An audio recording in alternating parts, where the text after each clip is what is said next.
Please like, follow, and subscribe.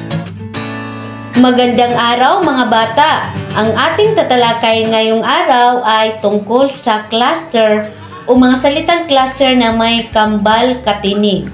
Ano ang cluster o kambal katinig?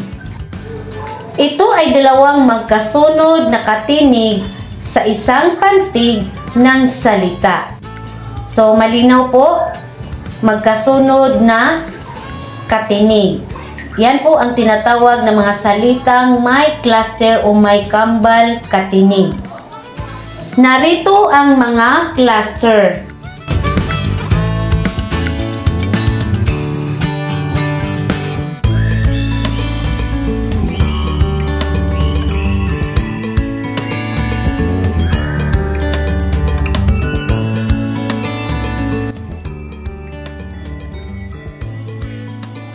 So, yan po ang mga kambal katinig.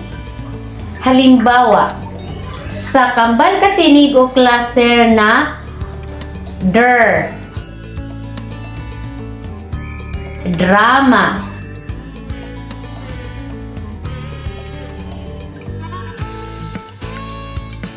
dragon,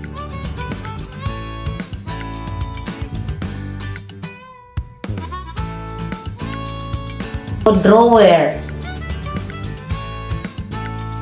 Sa kambal katinig na ger, gripo, grasa, grupo,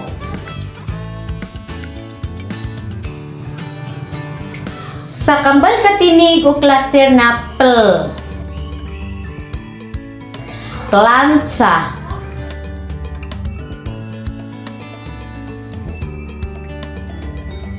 plastic, plano, at iba pa. Narito rin ang mga iba pang halimbawa: tuwalya, kuweba, grabe,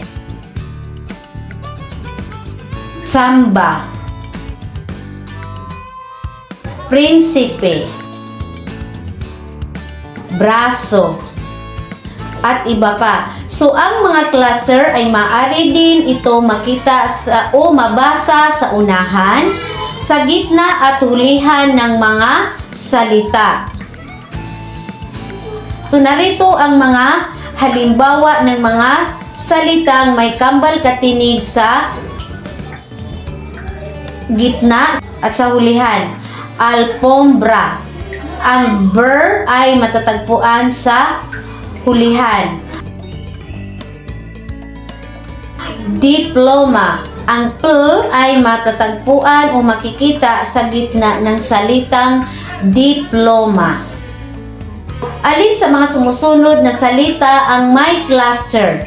Basahin ninyo ang mga salita at piliin ninyo ang mga salitang may kambal katinig o cluster. Bilugan ito sa inyong sagutang papel.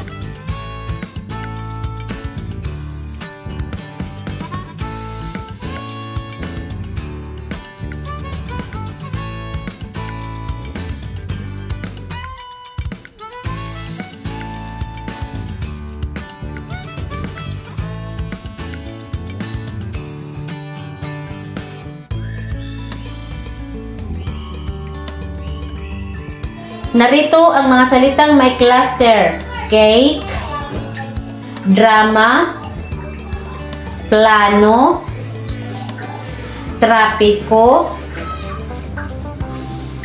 braso, at darna. Ulitin mga bata, basahin ninyo ang mga salita o nabuo natin na mga salitang may kambal katinig: cake, drama, plano, braso, at darna.